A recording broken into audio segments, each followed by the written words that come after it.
আমি মুসলমান, আমার জানা মতে 1% কোনো ধরনের আমার মধ্যে কোনো ঝামেলা নাই। আমার কথা বুঝছেন? আমি সকল কিছু যখন মনে করেন 100% আমি যখন হব তখনই আপনাদেরকে আমি বলছি যে আসেন। আমি বলি নাই, উনি বলছে। মেইন পাঠাইতেছে এই লোক, ঠিক আছে? উনি পাঠাইতেছে। না না, মেইন কাজটা করতেছে উনি। একটা বিদেশের লোক পাঠাইতে কিন্তু আপনার 4-5টা সেক্টর পার হইতে হয়। ধরেন হ্যাঁ ধরছে আমারে, আমি ধরছি হেরে, হ্যাঁ ধরছে হেরে, ওইভাবে। এখন আমি যে কথাটা বলতে চাইতেছি, আগামীকালকে যদি আপনাদের কোনো কারণে যদি দেখেন যে না কালকে তো তুলতে পারছি না, আমরা কিন্তু না তুলতে পারলে আপনাদের আমার যে টিকিটের 2-4 লাখ টাকা কিন্তু আমার মাইর হয়ে যাবে, একদম শেষ। এটা কিন্তু আর কোনো ইয়ার নাই। সুতরাং আপনাদের সে কিন্তু টেনশনটা আমাদের, আপনারা কিন্তু 10 টাকা কম নেবেন না। যদি কোনো কারণে মনে করেন যদি আপনাদের কাজ না হয়, আপনি 10 টাকা কম নেবেন, 10 টাকা কম নেবেন না। আমার যদি মিস হয়ে যায় তাহলে লস কার? আমার। সুতরাং আমাদের জীবন পরণ দেয়াই আমরা চেষ্টা করবো আপনাদেরকে তুলে দেওয়ার জন্য। কোনো কারণে যদি মিস হয়ে যায়, এটা কিন্তু কন্ট্রাক্টে মিস হয়, এই কারণে আগে আপনারা বলে নিতে, যদি কোনো কারণে মিস হয়ে যায় তাহলে কিন্তু আপনাদের ধৈর্য ধরতে হইব। 5 দিন পরে দিতে পারি ফ্লাইট। সেই ক্ষেত্রে আপনারা কোনো ধরনের হতাশ হওয়ার কোনো দরকার নাই। আপনাদের টাকা যে জায়গায় দিচ্ছেন, আপনারা একটু আল্লাহ না করুক কোনো ধরনের হলে আপনাদের টাকা সুন্দরভাবে আপনারা পাবেন। আপনি যার কাছে টাকা দিচ্ছেন সে আপনাদের টাকা আপনাকে সুন্দরভাবে বুঝাই দেবে। আমার কথা বুঝতে পারছেন?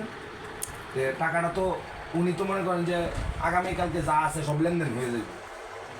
হয়তো আপনাদের একটু সময় দিতে হবে, এটা তো বুঝে নেই। এক জায়গায় আপনাদের একটা টাকা দিলে, আমি বলছি কিন্তু আল্লাহ না করুক, আমি কিন্তু পরের কথা কইতাছি আপনাদের। আমার কথা বুঝতে পারছেন? আল্লাহর রহমত আপনারা কালকে উঠবেন, ইনশাল্লাহ আপনারাও যাবেন। আল্লাহ তাআলার কাছে এই দোয়াই করতেছি আমরা। আমার একটা কথাই, যদি কোনো কারণে যদি মিস হয়ে যায় আপনাদের হতাশ হওয়ার কিছু নেই।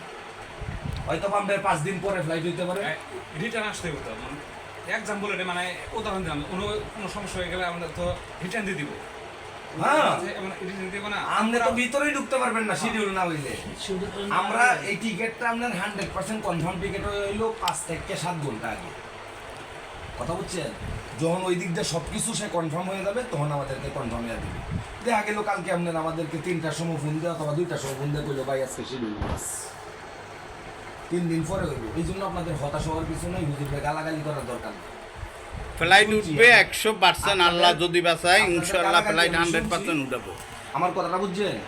আমি একটা কথাই বলছি, এই যে লোকগুলা এগুলা গ্রামের কৃষক। আমি এখন বলতেছি গ্রামের কৃষক ভাই, আপনার এখানে বহুত লোক আছে আমার, যারা পরিচয় দিলে আপনি চিনবেন। বহুত লোক আছে আমার নেতা কর্মী। কথা বুঝছেন? আমি এই জিনিসটাই আপনাদেরকে বোঝাইতেছি, কোনো ধরনের যদি মনে করেন ফ্লাইটে মিস হয়, আপনাদের হতাশ হওয়ার কিছু নেই। আপনাদের টাকা মার দেওয়ার কোনো কিছু, যা লস হওয়ার সব আপনি তো চিনেন হুজুরেই, সব হুজুরের উপরেই করবে। কিন্তু আপনারা কোনো ধরনের সিন্ডিকেট করেন না, হুজুরের উপরে কোনো ধরনের প্রেশার দিয়ে কেন ফ্লাইট মিস হইল, কেন দিতে পারলেন না, এই ধরনের কোনো কাজ করেন না। আমার কথা ক্লিয়ার বুঝতে পারছেন? আল্লাহ চাহে তো এখনও বলতেছি, মুসলমান আমরা এখন পর্যন্ত ক্লিয়ার, আমাদের রাস্তা এখন পর্যন্ত ক্লিয়ার। কথা বুঝছেন? এখন কোনো কারণে যদি আপনার আগামীকাল দেখা গেল যে মিস হয়, হতাশ হওয়ার কিছু নাই। এই জিনিসটাই আমি আপনারা বলতেছি, সবার উদ্দেশ্যে এটাই বলতেছি। আর আপনাদের 2 জন যদি আমরা সাকসেস করতে পারি, আমাদের মিনিমাম মনে করেন 100 লোক আপনারা 2 জনের দিকে তাকায় আছে। ফ্লাইট যাবে 4 জন, একসাথে 4 জন, 100 লোক তাকায় আছে আপনাদের ফ্লাইটের উদ্দেশ্যে। সঠিক কথা। কথা বুঝছেন? মানে আপনাদের সে বিষয়টা এটাই বুঝাইছি, আপনাদের সে এটার দরকার আমাদের বেশি। আমরা না দুজন আছে, উনি আসছে। একজন আমার আপন লোক আছে। আঙ্কেল, আপনার কোনো কথা আছে? ফিরে না না না, আমরা হ্যাঁ প্রশ্নের উত্তর দেন। হ্যাঁ ওভো না না, মানে কালকে মনে করেন যে আমরা ইয়াতে তুলতে পারলাম না, বিমানে তুলতে পারলাম না, তখন আপনি মনে করেন যে আয়সা করবেন। আপনি আয়সা বাড়িতে দেওয়া যাবো 2 দিন 3 দিন পরে হইব ফ্লাইট, যাতে আপনি এটা টেনশন না করেন যে আমি তো যাইতে পারছি না আর যাইতে পারবো না, এরকম কিছু না। আজকে দিব না, কালকে দিব। কালকে আপনার 4টের দিকে আমরা টিকিট দিব। আপনার ফ্লাইট তো 10টা 55 মিনিট, আমরা 4টার দিকে আপনাকে কালকে বই টিকেট যা আছে সব কিছু দিয়ে দিব। আর না হলে 3টা বাজে ডিক্লারেশন হয়ে যাবে। যদি কোনো কারণে মিস হয় 3টার আগে আমরা রেজাল্ট পাই আনলাম। মানে আপনাদেরকে এটাই বোঝাইতেছি হতাশ হওয়ার কিছু নাই। যদি আমরা কোনো ধরনের আপনার ইয়ে আসে আমাদেরকে আগেই দিয়ে দিব, কারণ ভাই একটা টিকেটের দাম 2 লাখ টাকার কাছাকাছি। আমরা তো মনে করেন যে রিক্সে তো আমরা টাকা পেমেন্ট করতে পারবো না যদি তারা ক্লিয়ারেন্স না দেয়, কারণ আপনার একটা বইয়ে তো আমরা 2 লাখ টাকা লাভ করতেছি, 4 লাখ টাকা দেবো গা।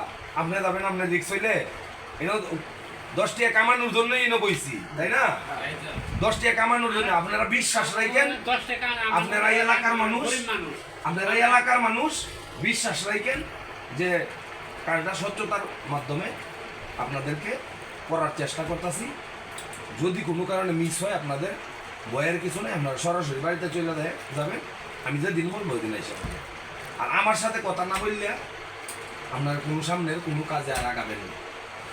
আমার সাথে কথা না বললে কোনো কাজে আপনারা আগাবেন না, ঠিক আছে? বাড়িতে যা যা হই না, যদি ভালো লাগে এইখানেই থাকতে হবে। বাইরে কোনো অসুবিধা যা যাবে না। যদি বাই চান্স আপনারা বলতেছেন যে যদি বাই চান্স কোনো সমস্যা হয়ে যায়, প্রবলেম হয় পুরোটাই রিস্ক আমি আপনাদের। একটু ক্লিয়ার করি রিক্স তো আমরা আমাদেরই, আমি এখন পর্যন্ত আমার সব কিছু okay তোমাদের সব রিক্সে তো আমরা ফ্লাইট মানে 27 তোমার তারিখে যদি আসছে। ফ্লাইট মিস হয়, দেখা গেল তোমার 7 দিন পরে ফ্লাইট দাম, সেই ক্ষেত্রে তোমরা কোনো সিন্ডিকেট করতে পারবে না। হুজুরের উপরে কোনো ধরনের প্রেশার দেয় কেন হইল না, এই ধরনের তোমরা দিতে পারবে না, প্রেশার দিতে পারবে না। এটা তো আবার হয়তো আর কি জানেন ভাই? 7 দিন আমি তো 1 সপ্তাহ এটা কোনো বিষয় না। আমি কিন্তু এরকম হইতে পারে তোমার 2 দিনে হয়ে যাইতে পারে, এরকম হইতে পারে তোমার 10 দিনে হইতে পারে। আমার শিডিউল যে দিন দিব ওই দিন টিকিট কথা বুঝো, এটা থেকে তোমাদের 2 মাস পরে 1 মাস পরে এরকম সমস্যা কিছু আমার না। টিকিট দিয়ে দিছি। আমি এটাই আপনাদের বলছি যে শর্ট টাইমের মধ্যে। আমি এটাই আপনাদের বলতেছি 1 সপ্তাহ 10 দিন কোনো হ্যাঁ বিষয় না। হ্যাঁ হ্যাঁ যদি সেটা 1